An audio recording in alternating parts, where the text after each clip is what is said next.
नमस्कार, मैं तीर्थ बोल रही हूँ। बाबूजी प्रश्नों का उत्तर जानने के लिए पूरी तैयारी से आ चुके थे।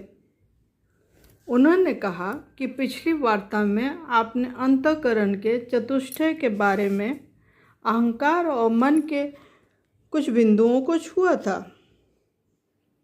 आज आप क्या चित्त के बारे में रूपरेखा खींचेंगी? मुझे बताएं कि चित्त क्या है। चित्त एक बहुपरतीय रचना है जो अनंत काल से चली आ रही है। उसके मूल में इच्छा है जो प्राथमिक वासना के रूप में है।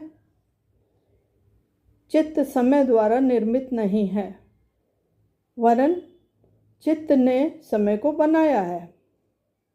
साथ ही यह भी समझ लें कि व्यक्ति में चित्त नहीं है, चित्त में व्यक्ति प्रकट होता है।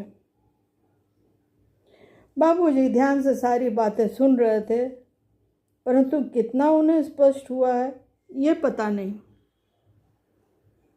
उन्हें प्रश्न पूछने की आदत है, वे प्रश्न पूछते ही हैं। उनका अगला प्रश्न था, चित्त की रचना कौन करता है?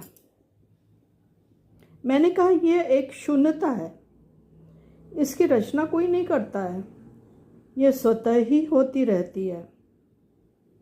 मैं इसे और स्पष्ट करती हूँ। चित्त स्मृतियों का ढेर है, ठीक है। अनंत काल से अनुभव स्मृतियों के रूप में जमा होते आ रहे हैं।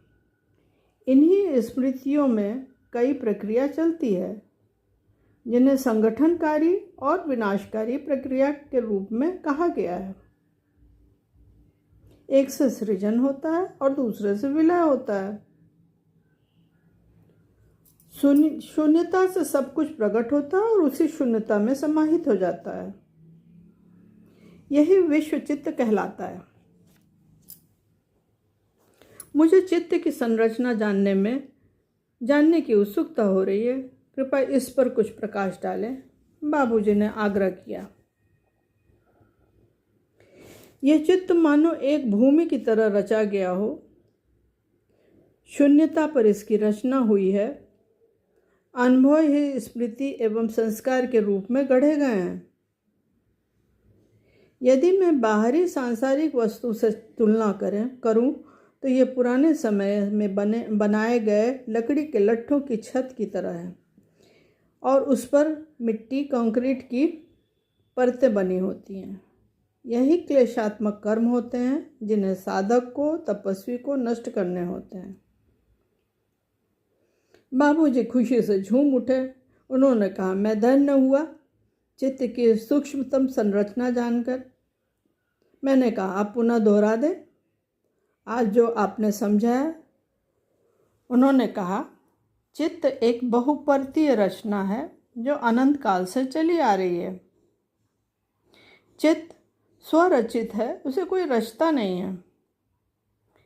इसी को विश्व चित्त भी कहते हैं। चित्त की संरचना लकड़ी के मोटे मोटे लट्ठे से बनी छत की तरह है जिस पर कंक्रीट सीमेंट की परत चढ़ी हो। ठीक है, फिर मिलते हैं। धन्यवाद।